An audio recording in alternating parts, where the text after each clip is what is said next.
So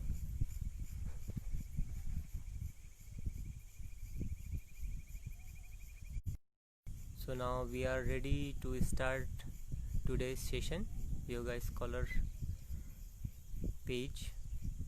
So just it will take 2 or 3 minutes for technical testing and readiness or okay. So just we have to wait for little time.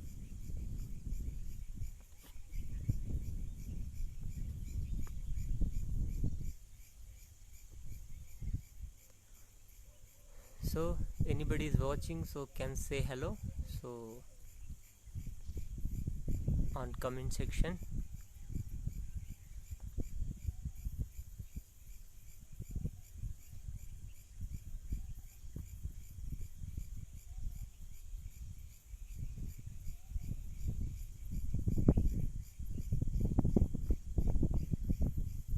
So okay, Swami Akshay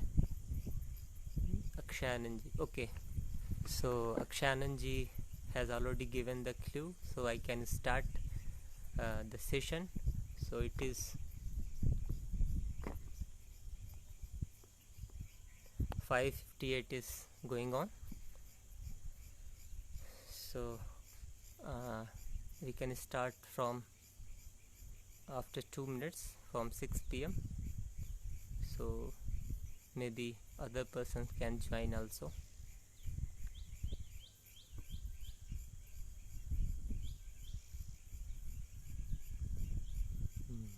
Arti Jain ji. Oh, very good evening.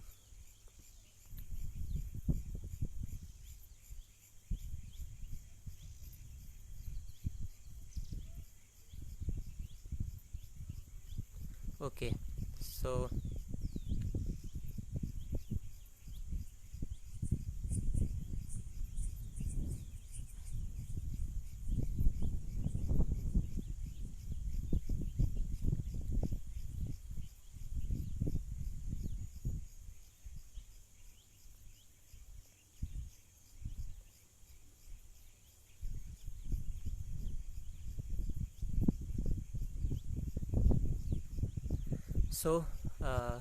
very good evening and pranam to everybody, and we'll start the session from prayer. Om Namah Shivaya Guruve Nadabindu Kalatmane Niranjana Padam Yati Nityam Yatra Parayanaha. Om Shanti Shanti Shanti. Okay, so very good evening to all of you, and firstly I will thank to Mr. Nishant Dikshit and his guide or mentor Dr. Akshay Anand ji. So we'll start the session. So today's topic is very important and relevant for. Okay, sound is very low. Okay, just I will try to connect properly with the sound. So now sound is clear. Okay, I think sound will be clear now because I will start speak with little bit loudly.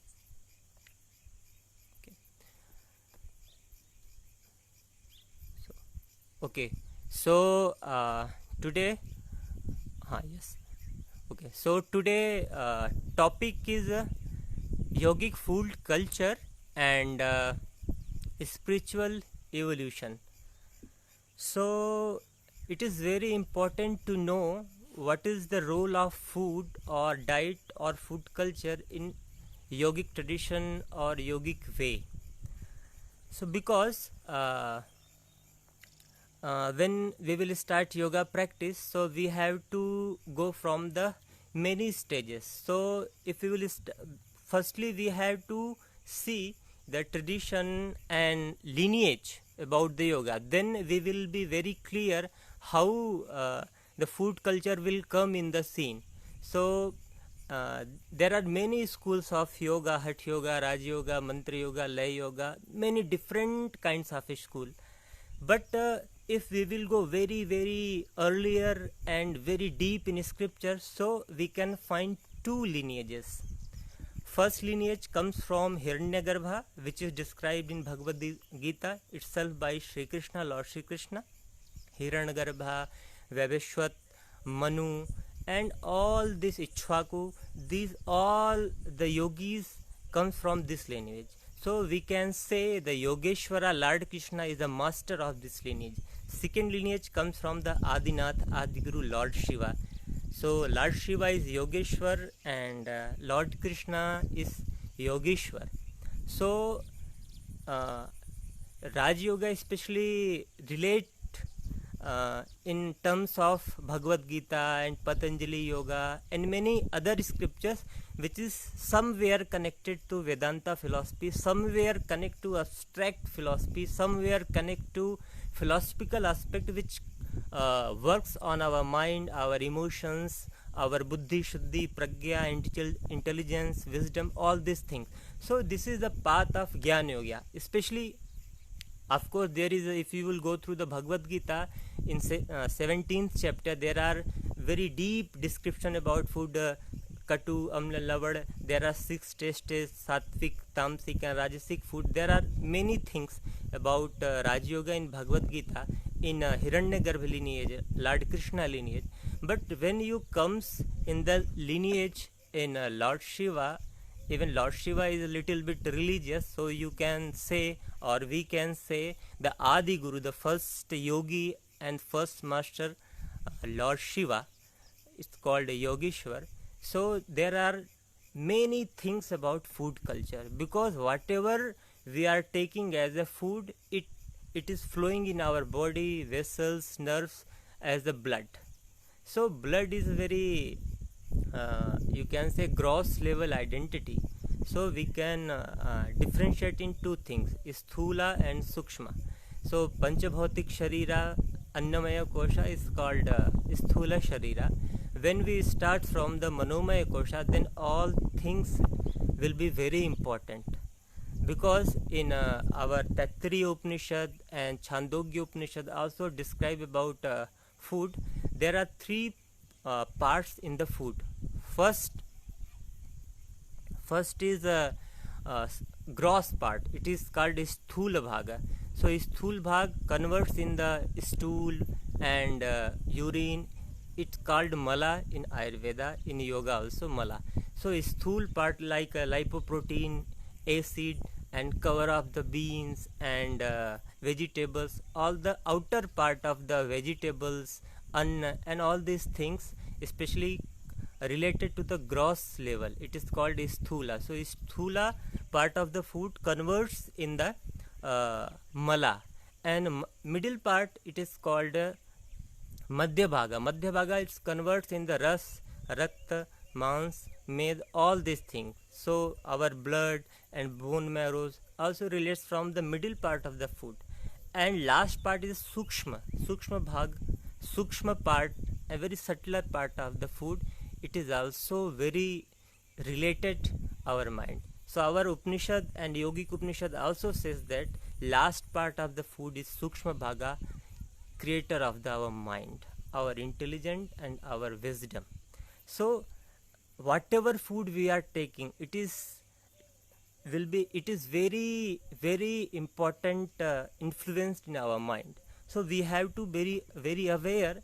If you are talking about yogic culture and yogic sadhana, spiritual evolution, so we have to go through the very deep in the food culture. So what kind of food culture? So sattva, raj and tama, sattvic food, rajasic food and tamasic food. This is very simple different categories about yogic ahar. So also it is mentioned in mitahar. Mitahar means whatever food you are taking as a sadhak, it should be in appropriate quality, it should be useful for the body, it should be very appropriate for our sadhana, it will be helpful for the spiritual evolution. So sattvic, rajasic and tamasic. This is the three categories.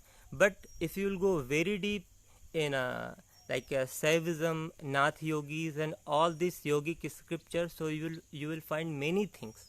So first thing is a lineage of Lord Shiva, Yogeshwara. So this lineage is very vast scriptures. It has very vast scriptures actually. So we can categorize in two things: Nath yogis and Siddhi yogis. Nath yogi belongs from the north part of the India, northern part of the India, and Siddhar, 18th Siddhar, it belongs from the southern part of India, South India basically. So Siddha and Nathas. So Amanaska Yoga, Gorakshastak, and Hatharatnavali, Rastantra, Rashavarana Tantra, these all the scriptures belong from the food culture actually. Which kind of food especially recommended for the yogis. So before that we had to understand two things: what are the aim and goal of the yoga. So we know samadhi, chittavritti, nirodh, and all these things. But overall, after deep discussion and study, if we will categorize the aim of yoga, so we can find two things. First is a siddhi and samadhi, second is liberation. So liberation is the highest thing, but before that we have to go through the siddhi. Siddhi means perfection. It's a literal meaning in English term, but in Sanskrit siddhi has very vast meaning. So English has a limitation, so we have to go through the limitation. So perfection, whatever practice you are doing, it should be very perfect. Like you are doing Shirshasana, so in straight standing posture, if you are very comfortable, after siddhi of Shirshasana you should be very comfortable in same situation. Like you are straight and standing posture, whatever easiness you are feeling, same easiness you should feel in Shirshasana. This is kind of perfection. So there are many things about perfection. So easiness and comfortness and antardrishti, insight of the practice, three things are very important, the perfection. After that phal will come, phaladesh, this is very important in all the practices. Like if you will do Surya Vedi, what will happen? If you will do Chandra Vedi, what will happen? If you will do Shirshasana, what will happen? So it is called phaladesh in scriptures, like result of the practice. So there are two things: siddhis, perfection, and liberation. So Patanjali also recommended that if you want siddhis, there are five things you can get the siddhi. First, by birth; second is by mantra; third is very important, by aushadhi. So aushadhi means drug. In aushadhi means drug, it is not actual in Indian terms or Indic wisdom. Like in you can see the Upanishad also recommended food as a aushadhi.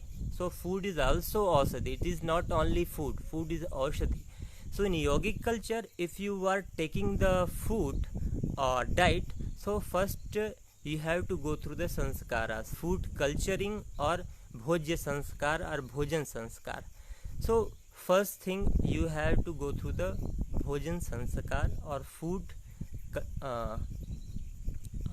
culture. Actually it's called sanskar or culture karna, sanskar karna. So sanskar means modification, moderation, perfection. Many things are needed. So first thing, if you will yogi, if you are a practitioner, if you are a scholar, so if you are going through the food culture, so first we have to see what is the food, so why food is needed. So whatever we are talking in soul, chitta, mind, sanskaras, whatever we are talking related terms of the meta things. Meta things means like mind, you cannot see the mind; emotions, you cannot see the emotion; spirit, you cannot see, you cannot measure. So many things you cannot measure, but some existence are there. So in parallel way, many things are going on. Psychology, physics, many things are going parallel. Somewhere some conflict are there, but somewhere they are going together. So main thing is whatever we are talking, mind, spirit, chitta, buddhi, ahankar, but first thing is very important. Without body nothing will exist, or it will be exist, but you are not able to see. Actually you are not able to recognize. So whatever we are talking, first thing, the Annamaya Kosha or Sharir is very important to realize all these things. So our Upanishad and Yogic Upanishad also says that without Panchendriya or without Panchakosha or without Annamaya Kosha, you are not able to walk in the path of yoga. So first you have to prepare your body. That's why in Hatha Yoga Pradipika there is a Chikitsa Upadesh are called Shatkarma Paddhati, or body cleansing are there, because your body is not fit. So whatever you will gain as experience, it will be illusion or it will be hallucination. So Maharshi Patanjali says that there are 9 kinds of obstacles. Vyadhi Asthayan, in the path of yoga, Vyadhi Asthayan Shanshay, Pramad, Alasya, Labdhu Bhumika, Bhranti Darshanam. So Bhranti Darshanam is called illusion, is called hallucination or myth or your wrong perception. Many things you can tag. But Bhranti, what is Bhranti Darshan? So food affects very widely in path of yoga. If you are taking wrong food, then it will create hallucinations, it will create many misunderstanding and very false experiences. It is called Bhranti Darshan. So if you want to save your own mind from the Bhranti Darshan, so first you have to go through the food culture. Suppose that you are doing the practice of pranayama, okay, somebody recommended Chyawanprash is very good herb, your immunity, your health. But if you see the ingredients of Chyawanprash, so all the ingredients are very like a very hot or very fire oriented element. You can say Agni Pradhan. So if you are doing a pranayama like Surya Bhedi pranayama, even Nadi Shodhan pranayama, in last stage you can see the tingling and sweating, many things as a symptoms in your body. You are going very good. So like you are taking Chyawanprash, so it will create more heat in your body. So if you are doing like a 20 minutes pranayama, if you are taking Chyawanprash, so whole system will be going to collapse. Sometimes what will happen, sometimes you will going through the very chronic constipation, high BP and arthritis, many things which is comes from the pitta imbalance. So you have to be very aware for that, which kind of food you are taking. So it is very deep discussion and very precise discussion. So we have time limitations. So 6:15 is going on. So I have to clear one thing. So a part of the food, there are 2 things more, rasa and rasayana. Rasa and rasayana, 2 things. Rasa means extract of the herbs. Rasayana means if you will take extract, you have to add some other composition, it will create other chemicals with the different quality. So rasa and rasayana. So there are 3 things very important in the food culture in yoga. First is like food, normal food. We are taking like anna. Anna means like anna, phala, phula, like fruits, vegetables, beans and all these things. Second is rasa, third is rasayana. So anna, ras and rasayan, 3 things are very important in the yogic food culture. So even Hatha Yoga Pradipika, Gheranda Samhita and Yog Chudamani Upanishad and Pashuphat Brahma Upanishad, there are many scriptures that talks about, even Bhagavad Gita talks about lot of types of food, which kind of food is appropriate for the yogic sadhana. But rasa and rasayana is a very thorough and deep subject and very technical. Pharmacology is very complicated subject, but whole the rasa and rasayana is really very interesting things, because all the siddhi comes from the rasayana. If you will go to Hatha Yoga Pradipika, there will be one shloka related to mercury and sulfur. Okay, so Parad is very important in Yoga Shastra. Okay, so Parada means mercury. Okay, so Rasavarna Tantra is a very important scripture in Yoga Shastra. There will be Lord Shiva will be teacher and Parvati will be disciple. So he says very beautiful thing. Even donkey is able to get liberation if he will death. But main thing is if your bodies remain, if you are living, then you will get the liberation. This is the very highest thing. मतलब मरने के बाद तो गधा भी मुक्ति पा जाता है, लेकिन जीते जी शरीर में मुक्ति मिले तो फिर कोई बात होती है, ऐसा भगवान शिव बोलते हैं. उसके बाद फिर वो पार्वती को पूरा केमिस्ट्री का and after that he provides very deep knowledge about rasayana and rasa and aushadhi, all this things. So there are 8 maharasas and obviously there is very great chapter on the mercury, and Shikhit Griva is called sulfur and zinc. So Lord Shiva also delivered the knowledge how to prepare the food from the metals and how it affects our body during to yoga sadhana. So Nagarjuna is a very great Rasagya.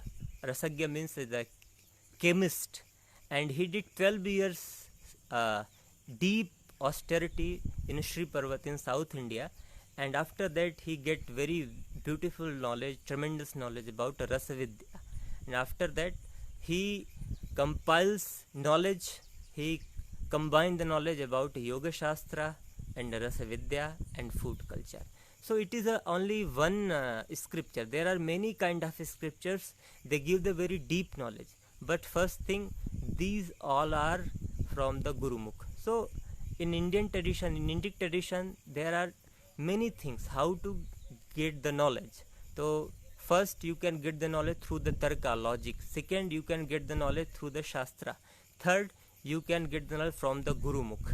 So if you are in the path of knowledge, if you want to acquire very beautiful knowledge about yoga, spirituality and all these things, so you have to go through the three things. You have to use your logic, you have to go through the reference and scriptures, and last thing, you have to go through the Gurumukh, direct knowledge from the Guru. So it is the very important thing, because if you will go through the Gheranda Samhita and Hathyuk Pradipika, so there are many different kinds of vegetables and different kinds of food, milk and all these things. There are some different kinds of categories and varieties. So which is good, which is not good, it is also another kind of topic. So first and very important thing, you have to see whatever practice you are doing, first you have to find which lineage you belongs, which practice you are doing. According to practice, you have to culture your food and you have to culture your diet, then things will going on. So I think 20 minutes is has been over. 6:20 is going on. So it is very deep topic. It is very difficult to actually concise all the things in 20 minutes, but just I give the one glimpse, one things about the food culture and spiritual, because spiritual evolution is very deep. Spiritual evolution means evolution on the all level, your body level, mind level, your brain level, your wisdom level. So your man, buddhi, chitta, ahankar, everything should be go through the process of evolution. So spiritual evolution, spirituality means only one thing, how to study yourself. So study of yourself, it is like actually spirituality. So all the things will come, your body, your cells, your metabolic system, your sleep, your indriyas, your karmendriyas, your ahankar, your chitta, everything will come in the your swa, your self. So if you will go through the study of self, process of self, so you have to go through the all these things which is really related with yourself. So I think if any question, so I can answer you, because time 20 minutes is also gone. So any question is there, you can ask and I can give the answer.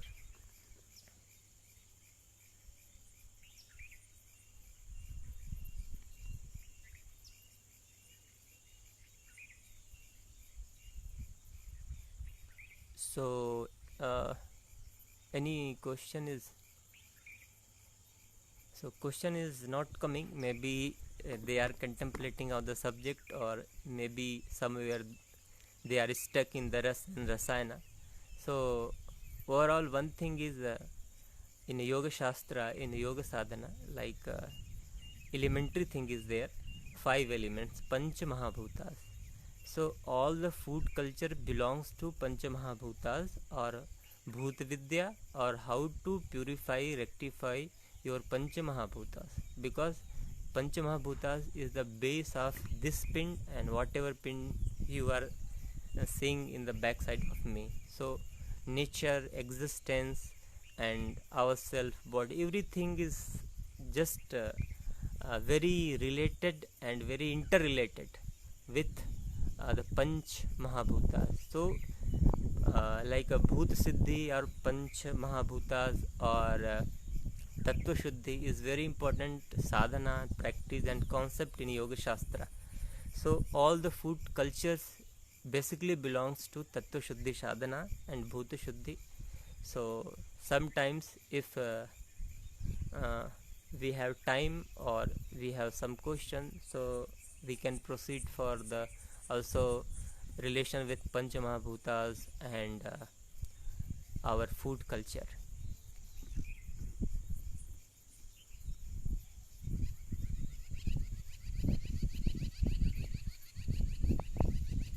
So Rita ji is saying profound, knowledgeable and wonderful, mind-blowing session. It is okay. So if you will permit, and if admin and Dr. Achanand ji will permit though, so we can go very deep in this subject because time limitation is there.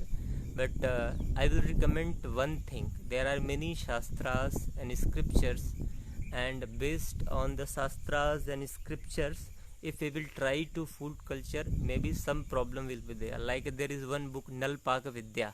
So Nalpak Vidya, there is a book where you can see the like a sweet and milk and brinjal composition. Hindi में बोलते हैं खीर, बैगन की खीर. So बैगन की खीर और खीर of the sweet of the brinjal is very special thing for the yogic culture, especially for warriors and also yogis. So if you will try to prepare the brinjal sweet, something will be prepared. So it is very important that whatever practically you want to do, just go through the 3 things. First your logic, second shastra pramad, and third is direct from the guru's heart or guru's mouth. So if you will follow 3 things, so you will be a good practitioner and you will attain very good practice and a good state of yoga. And also like many things are in Hatha Yoga scriptures, especially in Nath and Siddhas. So but it is very technical also. So 6:25 is going on.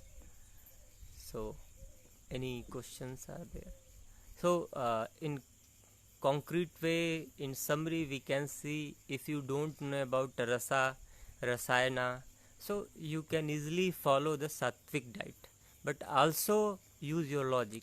Like if you are doing very special practice of yoga, like you can say Vipreet Karni or Surya Bhedi Pranayama or Kumbhaka, your sleep will be reduced. It happens many times. If you are a very deep practitioner of pranayama or asana, your sleep will be reduced. So what you will take? If you will take sattvic food, you will not able to get proper sleep actually. So some kind of tamasic food is needed for the good and deep sleep also. And if you want, like you are doing Chandrabhedi Pranayama, you want to do, your mind will be very slow. Your mind should be very slow. So you want to do cool down your mind. So somewhere your system and your metabolic system will be going very down. So some activity is needed. Like that time if you will take some tamasic or sattvic food, maybe you are you will be not able to perform your action in very profoundly. So that time some rajasic food is needed. So everything has own property, own beauty, your own limitation and own exposure. So we have to see which kind of food needed for which kind of practice and uh, on which time. So this is very technical thing. So nothing is problematic in yoga, everything is a tool in yoga. So we have to create an insight to develop the yogic study, to grow in the field of yogic sadhana, and also it is very important for research purpose actually. So all the chemistry and Kimyagiri is also available in Yoga Shastras. An effect is also written by the acharyas. So, but we did very less work on this topic. We also stuck in the Sattvic, Rajasic and Tamasic. We are not able to exceed in Rasa and Rasayana and Aushadhi. So, we have to find and we have to expose and we have to exceed and extend that kind of topic. Sir, what makes a person psychopath? Okay, so there are many things. First thing also food, second things wrong understanding about yoga, third thing maybe yoga is very good but that kind of yoga is not appropriate for you, because there are many kind of practices but every practice is not suitable for everybody. So you had to see which kind of yoga practice really important for your system. But it is very technical question. If you don't know ABCD about yoga, how you will take decision it is good or bad? So you have to spend time. So one thing is very important. If you really want to explore all these things, all that kind of things, first thing you have to prepare yourself to devote your time, not on Facebook, not on WhatsApp, not on social media. You have to sit for the practice, you have to sit for the study, and you have to go for meet to acharyas, teacher, yogis and masters. Then after some of years of traveling you will be able to decide which kind of practice is good and which kind of practice creates psychopath tendency in your system.